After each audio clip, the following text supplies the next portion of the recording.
Hello students, स्वागत है आप सबका एक बार फिर से इन्फिनिटी लर्न जेई चैनल पे। मैं हूं अनिरुद्धा सर, आपका फिजिक्स फैकल्टी यहाँ पे। और आज के सेशन में हम कुछ क्वेश्चंस लेके आए हैं एटम्स चैप्टर से। अब ये मॉडर्न फिजिक्स का सेकंड वाला सेक्शन है। पहला डुअल नेचर आता है, फिर एटम्स आता है और लास्टली न्यूक्लियाई आता है। तो एटम्स के कुछ क्वेश्चंस लाए हैं, उनको करते करते हम लोग के कुछ फॉर्मूलाज, कुछ कॉन्सेप्ट्स का रिवीजन होता जाएगा और शायद आपको कुछ नई चीजें, कुछ नए फॉर्मूलाज, कॉन्सेप्ट्स को भी सीखने का मौका मिल सकता है। तो थ्रू आउट सेशन में हमारे साथ जुड़े रहना, वीडियो को एंड तक देखना और वीडियो को देखने के साथ साथ एक पेन और पेपर साथ लेके बैठिए। जैसे जैसे मैं क्वेश्चंस कराता जा रहा हूं, अब खुद भी उनको बनाते हुए जाइए। चेक कीजिए कि मेरे आंसर्स के साथ आपका आंसर मैच कर रहा है कि नहीं। ठीक है, तो चलिए शुरू करते हैं सेशन के साथ। सेशन स्टार्ट करने से पहले स्टूडेंट्स मेक श्योर इस वीडियो को लाइक कर दीजिए और अगर हमारे चैनल पे नए हो और हमारे इसी वीडियो को डिस्कवर किए हो तो सब्सक्राइब करना मत भूलना, क्योंकि ये टाइप का कंटेंट, डेली लाइव क्लासेस हमारे प्लेटफॉर्म पे हर दिन आती रहती हैं, ऑल टॉट बाय IITians। मैं खुद IIT खड़गपुर से हूं, तो make sure you are subscribed for all of that content. चलिए शुरू करते हैं पहले क्वेश्चन से। दिया हुआ है, In the Bohr's model of hydrogen-like atoms, the force between the nucleus and the electron is modified as E square by 4 pi epsilon naught 1 by r square plus beta by r cube, where beta is a constant. इस atom के लिए radius of the nth orbit in terms of the bore radius कितना होने वाला है। तो एक चीज पे गौर कीजिए कि नॉर्मली जो फोर्स रहता है between the electron and the nucleus, between the electron and the proton, वो सिर्फ इतना तक पार्ट होता है, E square by 4 pi epsilon naught R square, बस कूलम्स लॉ। इस केस में, इस हाइपोथेटिकल केस में ये एक्स्ट्रा पार्ट आ गया है। इसकी वजह से क्या चेंजेस आएंगे, तो यहां पे आपको रेडियस ऑफ ऑर्बिट का जो डेरिवेशन था उसके रास्ते से जाना पड़ेगा। उस डेरिवेशन के टाइम हम क्या करते थे, अगर हमारा यहां पे न्यूक्लियस है और एक इलेक्ट्रॉन एक ऑर्बिट में घूम रहा है, तो उसके ऊपर जो फोर्स एक्ट कर रहा है, जो यूजुअली इलेक्ट्रोस्टैटिक फोर्स होता था, हमारे केस में ये वाला होगा, वो बैलेंस करता है सेंट्रीफ्यूगल फोर्स को, mv square by r being the radius of the orbit. तो वहां पे मेरे को r दिख रहा है लेकिन v भी दिख रहा है, तो वो थोड़ी सी दुविधा ला सकती है, लेकिन उसको डील कैसे करना है हम लोग देखेंगे। तो बस इसको पहले इक्वेट कर लेते हैं हम। mv square by r is equal to जो फोर्स से न्यूक्लियस खींच रहा है उसको, which is given by this e square by 4 pi epsilon naught 1 by r square plus beta by r cube. सही लिखा हमने, plus beta by r cube, yes correct. तो अब इसको डायरेक्टली डील करना थोड़ा मुश्किल, तो हम थोड़ा सा इस पे एडजस्टमेंट लगाएंगे। क्या एडजस्ट करेंगे हम, ऊपर पे mvr होल स्क्वायर कर देंगे और नीचे तब रहेगा mr क्यूब। अब देख लो, ऊपर नीचे मैंने r स्क्वायर मल्टीप्लाई किया तो नीचे r क्यूब हो गया, और ऊपर एक और m मल्टीप्लाई किया ताकि नीचे एक और m बिठाना पड़े। ऊपर मैं तब mvr होल स्क्वायर के फॉर्म में लिख सकता हूं। क्यों लिख रहा हूं समझ में आएगा थोड़ी देर में। इसको is equal to e square by 4 pi epsilon naught 1 by r square plus beta by r cube पे रख सकते हैं। आर क्यूब को मैं इधर से काट सकता हूं, या फिर मैं इसको ऐसे भी सोच सकता हूं कि इफ आई पुल आउट, अगर मैं यहां से इसको थोड़ा सा एडजस्ट करके लिखते हैं ताकि हमारा अगला स्टेप थोड़ा सा इजियर रहे। मैं इस पूरे सेटअप से आर क्यूब को निकाल लेता हूं। अगर आर क्यूब निकालता हूं तो 1 बाई आर स्क्वायर का सिर्फ आर बचा रहेगा, क्योंकि आर स्क्वायर था उसके पास, आर क्यूब निकाला तो ऊपर एक आर बैठना पड़ेगा, प्लस यहां पे रहेगा बीटा। इस आर क्यूब को यहां से हटा दे सकते हैं, और ये जो mvr है ये मेरा बोर क्वांटाइजेशन कंडीशन से आता है कि mvr या the angular momentum is equal to nh by 2 pi. ये है बोर्स क्वांटाइजेशन कंडीशन। इसीलिए मैं इसको mvr में लिख रहा था, क्योंकि तब मैं r mv सबको मैं हटा सकता हूं एक बार में। nh बाई 2 पाई है, तो this is n square h square by 4 pi square, और यहां तो एक m बचा हुआ है, that is equal to e square by 4 pi epsilon naught into r plus beta.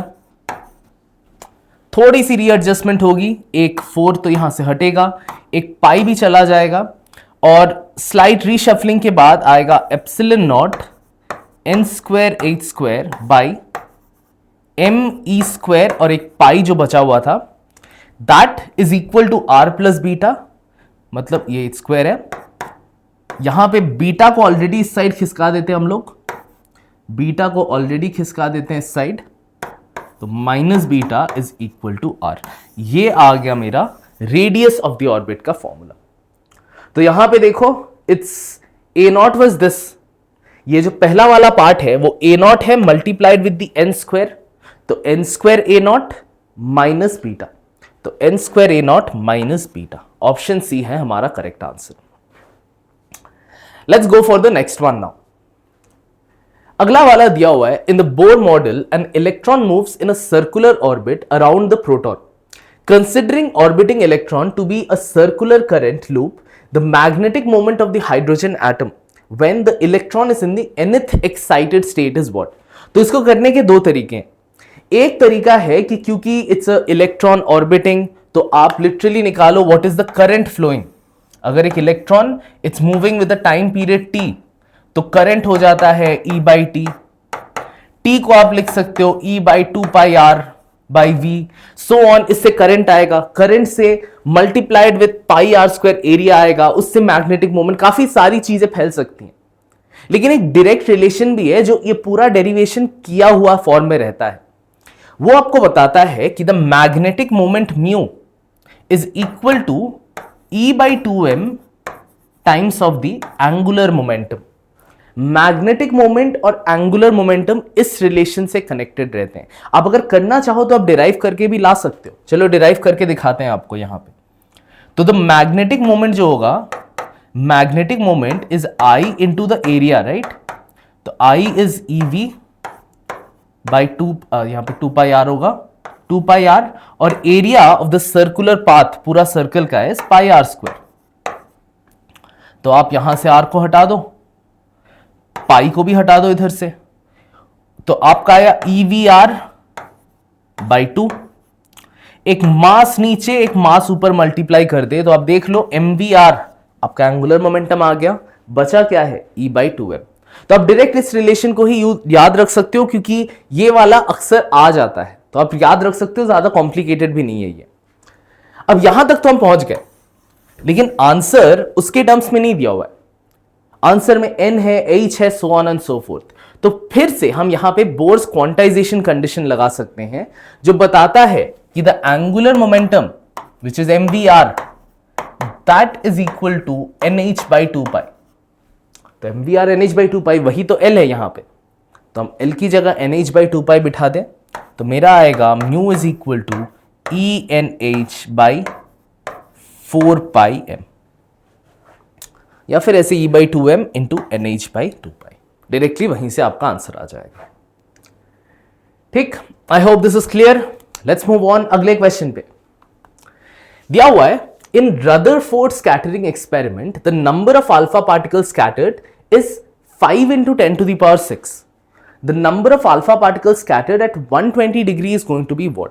तो रदरफोर्ड स्कैटरिंग एक्सपेरिमेंट में जो एंगल से टर्न होता है, जो स्कैटरिंग एंगल है, उसके साथ number of particles going there is inversely proportional, is inverse, the number of particles hitting at a scattering angle of theta is inversely proportional to sine to the power 4 of theta by 2।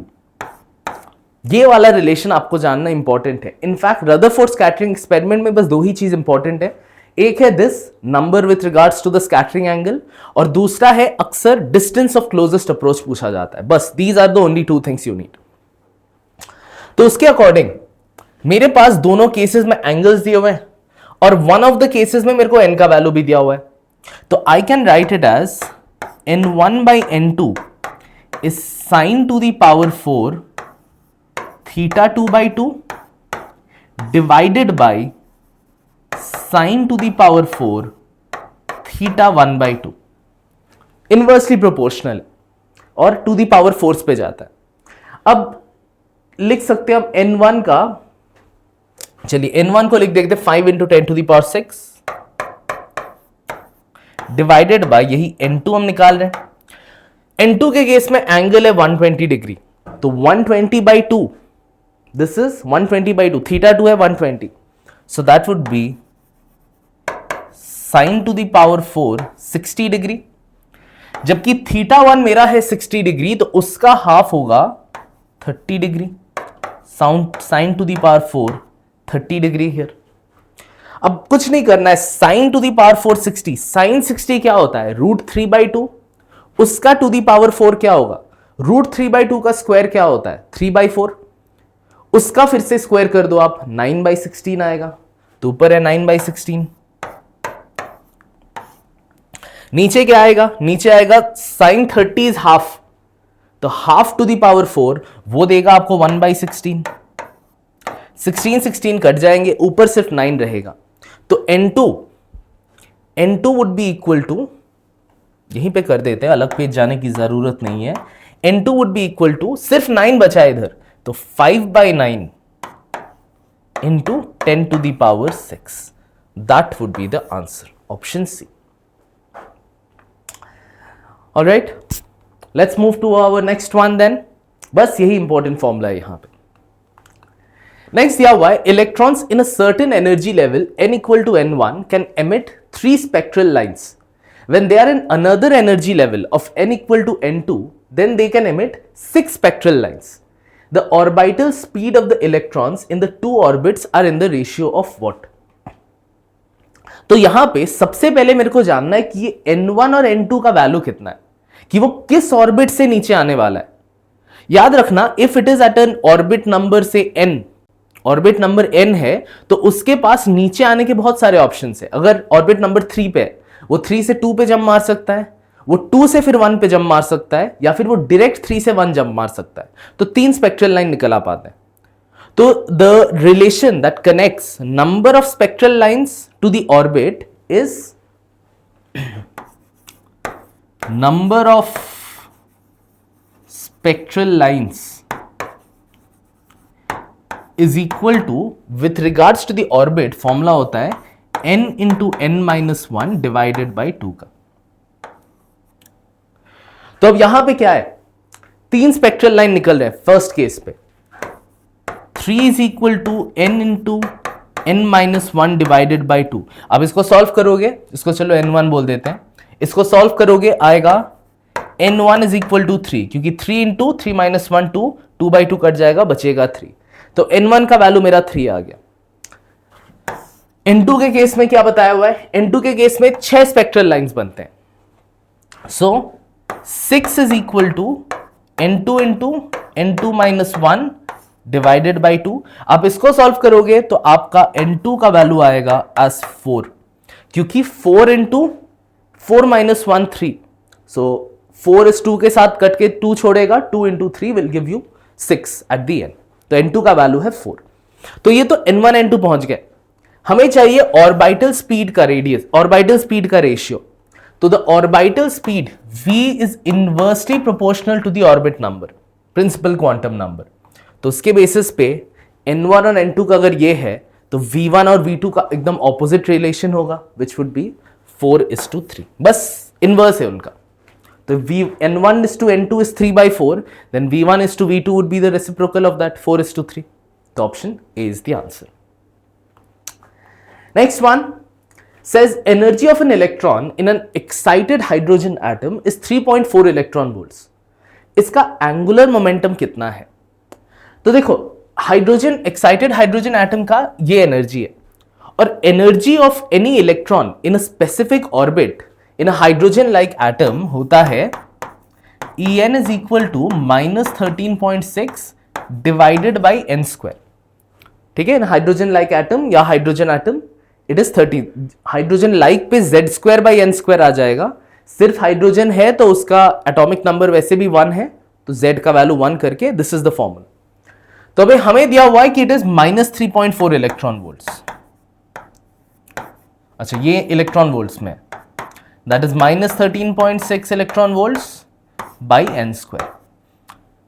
ये देखना 3.4 इसको 4 के साथ काटता है, तो n² is 4, meaning n will come out to be 2। तो ये जो इलेक्ट्रॉन है that is in it second orbit. Second orbit पे अगर है, अब पूछा है एंगुलर मोमेंटम, मेरे को n का वैल्यू मिल गया, प्रिंसिपल क्वांटम नंबर मिल गया, तो अब एंगुलर मोमेंटम यूज करना आसान है। फिर से वापस जाएंगे हम लोग बोर्स क्वांटाइजेशन कंडीशन में, जो बताता था कि angular momentum L is equal to NH/2π। बस n का वैल्यू हमारे पास है, दैट इज 2h/2π। 2 काट दो, h का वैल्यू लगभग क्या होता है 6.6, 10⁻34, और पाई का वैल्यू वही 3.14 पकड़ लेते हैं। तो ये सोच सकते हो रफली 2 से थोड़ा ऊपर जाएगा, just a bit more than 2, 2 से थोड़ा ऊपर जाएगा और 10⁻34 रहेगा। तो यहां पे कौन सा ऑप्शन है? Option B, a little more than 2 and 10⁻34। ठीक है, let's head to our next question. दिया हुआ है a hydrogen atom and a lithium ion. Lithium का Z का वैल्यू होता है 3, लिथियम का Z का वैल्यू, उसका एटॉमिक नंबर होता है 3। लिथियम एक्चुअली यूज किया जाता है, काफी क्वेश्चंस में आपको मिलेगा, तो आपको पता होना चाहिए उस केमिस्ट्री के पॉइंट ऑफ व्यू से। Are both in the second excited state. ठीक, if LH and LI are their respective angular momenta and EH and ELI are their respective energies, तब इनमें से which one will hold true. अब यहां पे देखो, the hydrogen atom और lithium atom में डिफरेंस है सिर्फ और सिर्फ Z का, क्योंकि जैसे ही तुमने 2 आयंस निकाल दिए, 2 इलेक्ट्रॉन्स निकाल के डबली आयनाइज कर दिया, तो उसमें भी जस्ट लाइक हाइड्रोजन एटम एक ही इलेक्ट्रॉन है, तो उसका भी फर्स्ट ऑर्बिट पे होगा, राइट। तो द फैक्ट कि दोनों का ही both are in the second excited state, मतलब दोनों का प्रिंसिपल क्वांटम नंबर सेम है, NH is equal to N of lithium, principal quantum number same है, लेकिन दोनों का Z अलग है। Z of H is less than Z of lithium. अब फर्स्ट एंड फॉरमोस्ट है कि एंगुलर मोमेंटम का देखते हैं। एंगुलर मोमेंटम सिर्फ और सिर्फ n के ऊपर डिपेंड करता है, सिर्फ प्रिंसिपल क्वांटम नंबर पे डिपेंड करता है। ऑब्वियसली दोनों का सेम है, तो दोनों का एंगुलर मोमेंटम भी सेम होगा, LH is equal to LI, तो इधर B या C में होगा। सेकेंड चीज पूछा हुआ है कि मैग्नीट्यूड ऑफ द एनर्जीज। अब एनर्जीज का मैंने बताया, नॉर्मली हम तो करते हैं -13.6/n², लेकिन इट्स एक्चुअल फॉर्मूला है Z²/n², Z being the atomic number. अब नेगेटिव को लेके नहीं सोचेंगे क्योंकि मैग्नीट्यूड पूछा गया है, तो साफ दिख रहा है कि दोनों के केस में n का वैल्यू तो सेम है, लेकिन Z का वैल्यू लिथियम का ज्यादा है, तो magnitude of energy of lithium ज्यादा होगा as a result. So it will be option B here, angular momentum same, लेकिन लिथियम का energy greater than the hydrogen का एनर्जी।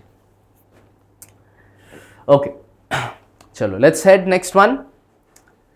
दिया हुआ है ionization potential of hydrogen atom is 13.6 electron volts. Hydrogen atoms in the ground state are excited by monochromatic radiation of photon energy 12.1 electron volts. According to Bohr's theory, the spectral lines emitted by hydrogen, कितने spectral lines आएंगे? तो मैंने बताया था number of spectral lines का एक ही relation होता है, n into n-1 divided by 2।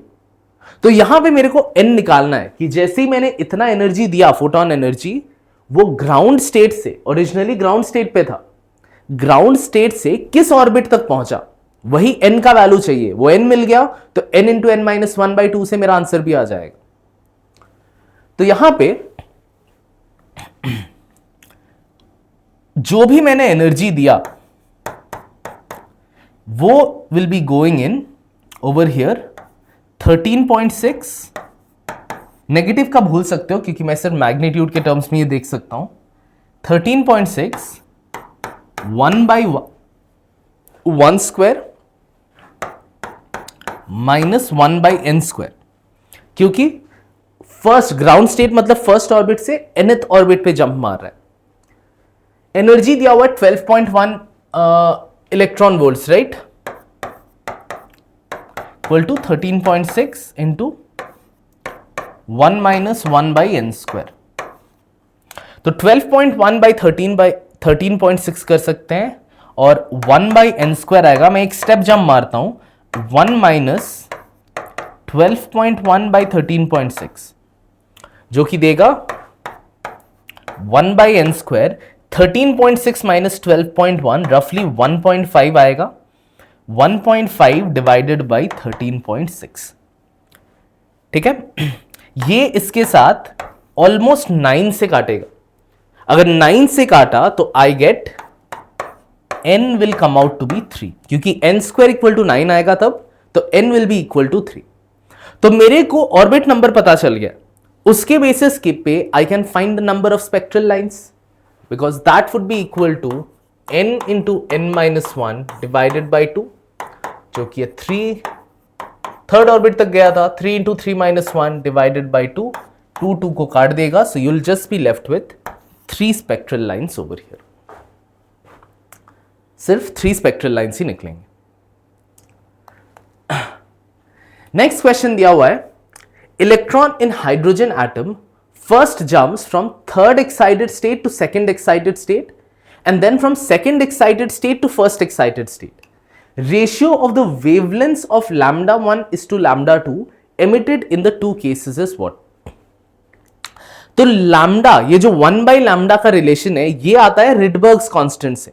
Rydberg's constant का जो रिलेशन है उसके थ्रू आता है, जो बताता है कि the wavelength emitted is the Rydberg's constant into 1/n1² minus 1/n2²। Actually उस एनर्जी रिलेशन से ही आता है, but this is the main relation over here. आप इसको यूज कर सकते हो, रिडबर्ग्स कांस्टेंट इज 1.09 इंटू 10⁻⁷। इस क्वेश्चन में जरूरत नहीं पड़ेगी, but just for your information लग सकता है ये कभी कभी, इवन दो ये क्वेश्चंस में जनरली प्रोवाइडेड होता है। तो ये है आपका 1 वेवलेंथ। पहला केस पे कहां से कहां जंप मार रहा है, थर्ड एक्साइटेड स्टेट से सेकंड एक्साइटेड स्टेट। अब यहां पे एक गलती मत करना, थर्ड एक्साइटेड स्टेट मतलब n इक्वल टू 3 नहीं है, थर्ड एक्साइटेड स्टेट का मतलब है n इक्वल टू 4, क्योंकि first n equal to 1 is ground state, वो n इक्वल टू 2 पे जाएगा तो वो फर्स्ट एक्साइटेड स्टेट होगा, n इक्वल टू 3 पे जाएगा तो सेकंड एक्साइटेड स्टेट होगा। तो the n number is excited state number plus 1, क्योंकि पहले वाले को हम काउंट ही नहीं करते हैं as an excited state. Similarly second excited state मतलब n इज इक्वल टू 3, ठीक है, और फर्स्ट एक्साइटेड स्टेट मतलब n इज इक्वल टू 2। तो सबसे पहला केस λ1 था फ्रॉम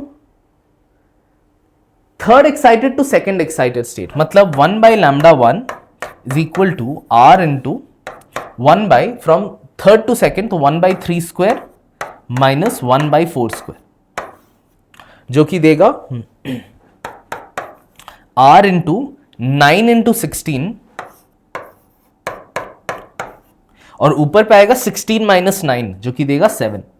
ठीक, रहने देते हैं उसको, 7 डिवाइडेड बाई 9 इंटू 16, उसको हाथ नहीं लगाएंगे, अभी कैलकुलेट नहीं करेंगे।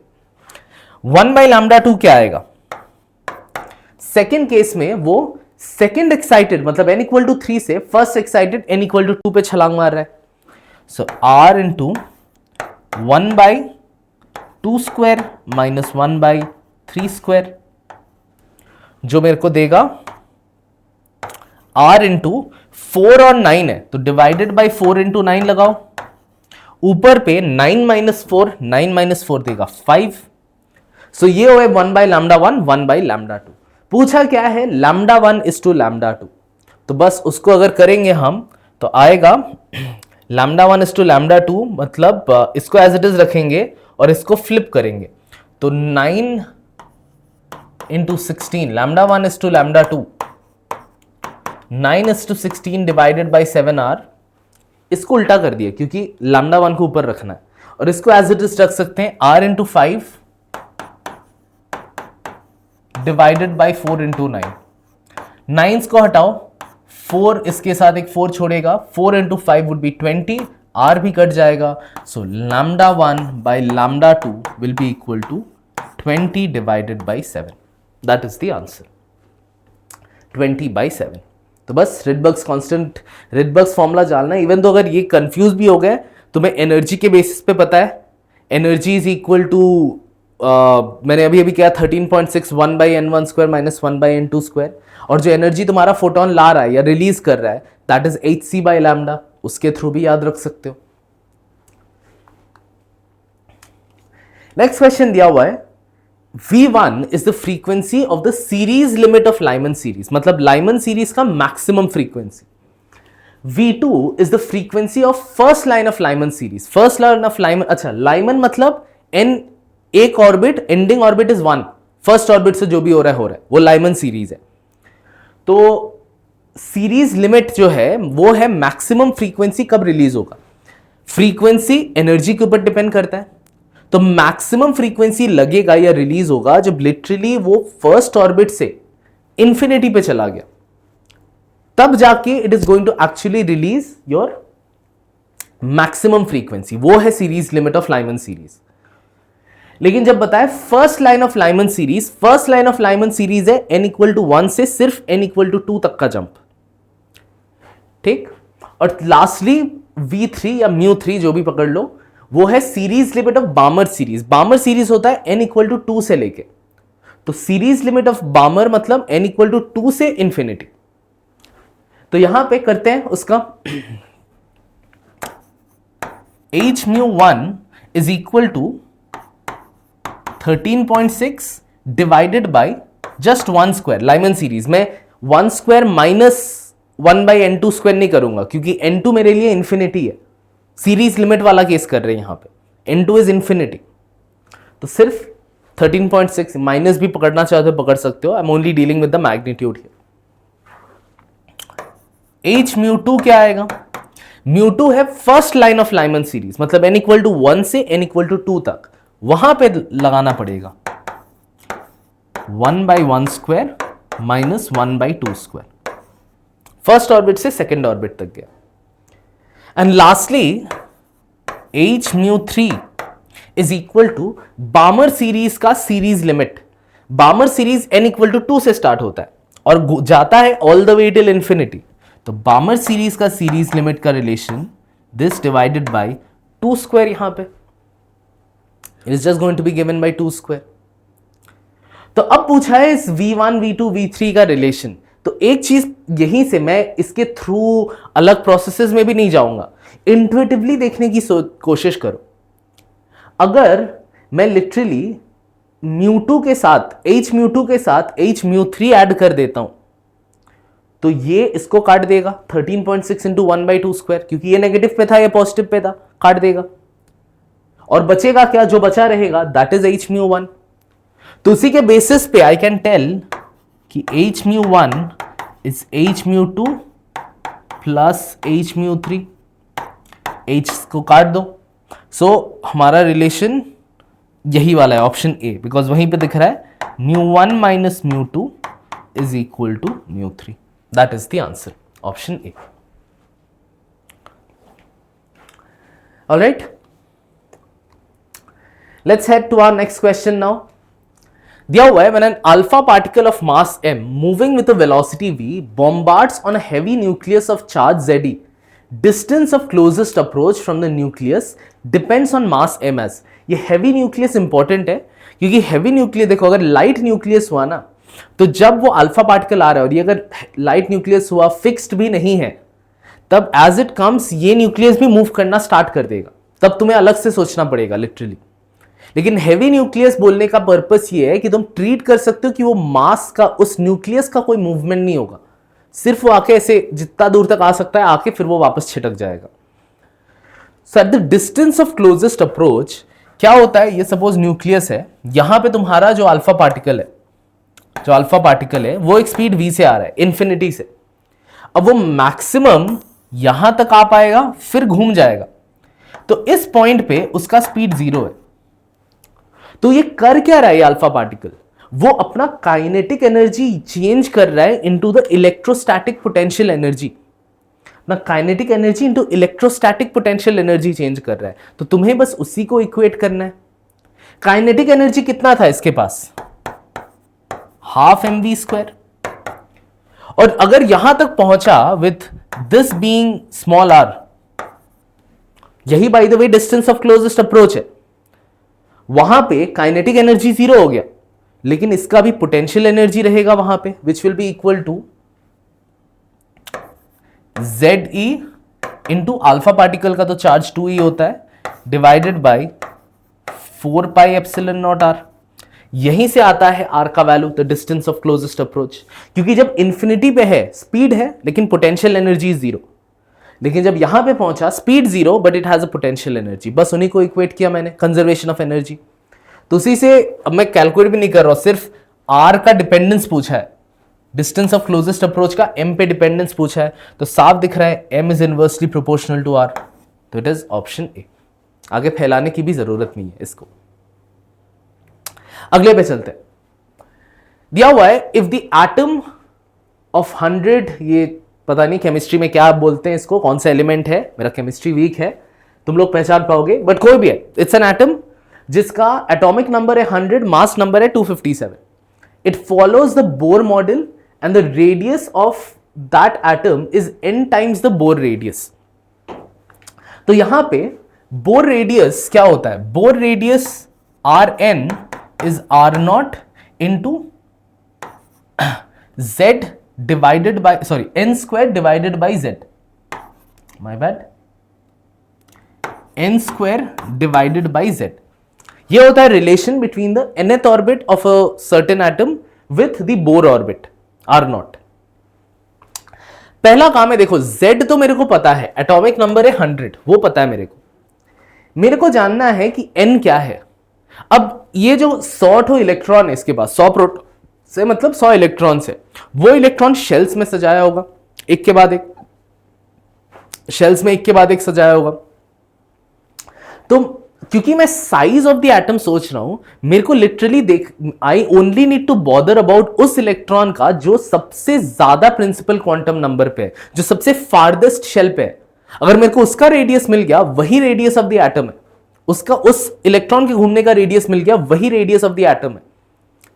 तो वो कैसे आएगा हमारा, 100 इलेक्ट्रॉन से। आप लोगों ने अफबाउ प्रिंसिपल वो सब केमिस्ट्री में किया हुआ है, लेकिन मैं उतने डिटेल में नहीं जाऊंगा केमिस्ट्री में। मेरे लिए इंपॉर्टेंट है कि हर एक शेल कितना इलेक्ट्रॉन्स होल्ड करेगा, n वैल्यू, ये n का value and number of electrons, ठीक। तो n का वैल्यू 1, ये 2 इलेक्ट्रॉन लेता है, s2 ऑर्बिटल। सेकेंड वाला 8 लेगा क्योंकि एक 2p6 आ जाएगा। थर्ड वाला 10 लेगा, सॉरी थर्ड वाला 18 लेगा क्योंकि s2 p6 और d10 भी आ जाएगा आपका साथ में। या फिर आप अगर चाहो तो उस रिलेशनशिप से भी जा सकते हो, 2n² कि हर ऑर्बिट नंबर कितना इलेक्ट्रॉन लेगा। तो इसीलिए 2 into 1 square is 2, 2 into 2 square is 8, 2 into 3 square is 18। तो उसी लॉजिक से 2 into 4 square will be 32, 2 into 5 square would be 50। अब देखो जो 100th इलेक्ट्रॉन है ना, 100th इलेक्ट्रॉन इस 5th ऑर्बिट में रहेगा, क्योंकि 32 plus 18 is already 50 plus 60, तो 60 इलेक्ट्रॉन्स इन 4 में भर गए, बचे हुए और 40 इलेक्ट्रॉन, वो 40 इलेक्ट्रॉन ऑब्वियसली 5th ऑर्बिट में भरेगा। तो लास्ट ऑर्बिट है हमारा 5th, तो उसके बेसिस पे मेरे को n का वैल्यू भी मिल गया, n का वैल्यू इज इक्वल टू 5, तो I can directly put in Rn is equal to R0 into 5 square divided by Z का वैल्यू इज 100, तो 25 by 100 would be 4, तो Rn is equal to R0 1/4 times of the Bohr radius, so it is option D, 1/4। all right, next one दिया हुआ है, one of the lines of the emission spectra of lithium 2+ has the same wavelength as that of the second line of Balmer series in the hydrogen spectrum. The electronic transition corresponding to n equal to 12 to n equal to x. Find the value of x. अच्छा, lithium का n equal to 12 से n equal to x में जो jump मारता है, उसका wavelength is equal to hydrogen का second line of Balmer series.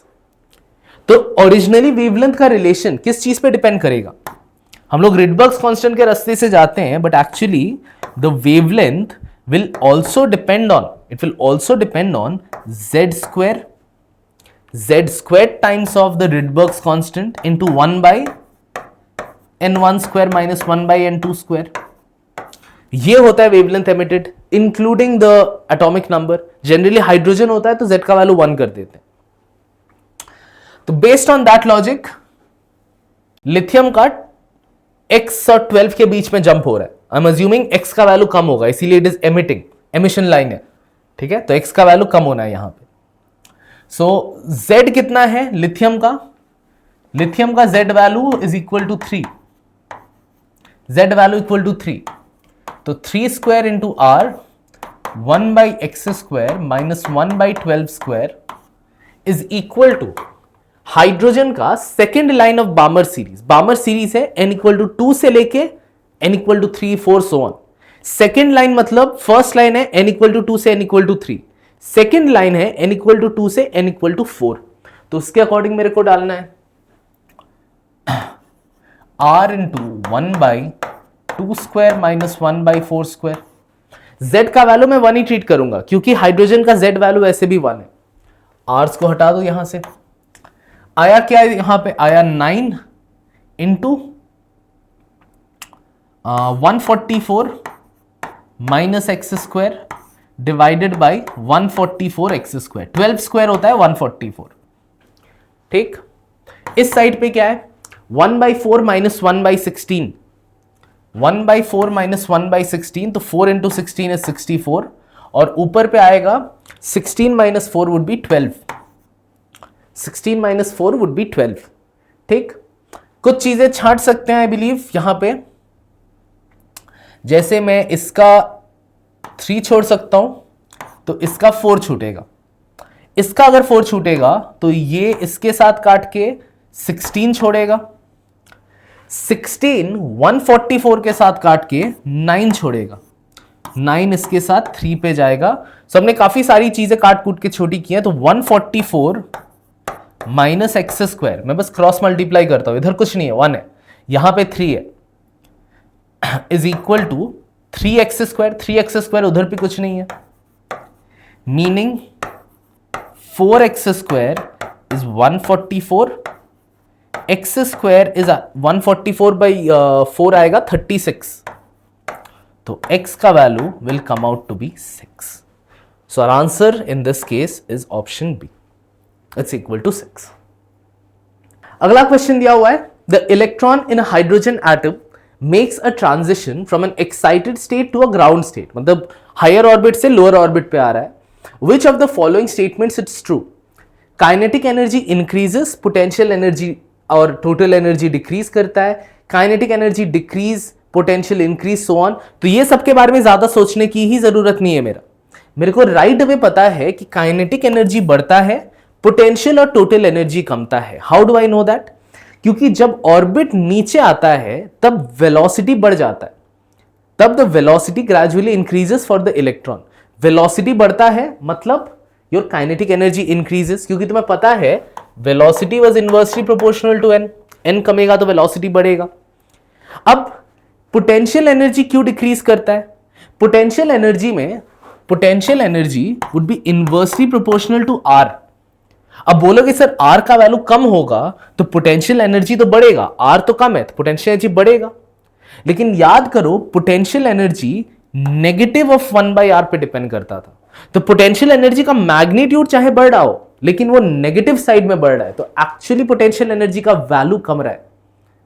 Same तरह से टोटल एनर्जी का वैल्यू भी कमता है because it is minus 13.6 by N square. तो वहां पे भी टोटल एनर्जी, इसीलिए हायर ऑर्बिट से नीचे आते वक्त एक फोटोन का रिलीज होता है, एनर्जी रिलीज कर देता है क्योंकि टोटल एनर्जी उसका डिक्रीज करता है. इसीलिए potential and total energy decrease करता है, kinetic energy increase. So I think that was the last question students. I hope तुम लोगों को इस सेशन से वैल्यू मिला है. You have learned few new things, कुछ पुराने कॉन्सेप्ट्स, कुछ पुराने फॉर्मूलाज का रिविजन भी हो गया है. ऐसे और भी वीडियो एक और पोस्ट होगा वेरी सून ऑन न्यूक्लियाई के ऊपर, न्यूक्लिया में काफी चीजें छांट दी गई हैं, बट जो बची हुई हैं उनमें भी we have picked a few questions और उनको कराया जाएगा अगले वीडियो पे। तो मेक श्योर सब्सक्राइब करके रखना, as soon as the video goes live you will be able to watch it. आज के लिए इतना ही students, thank you all so much for tuning in, catch you all again in the next one.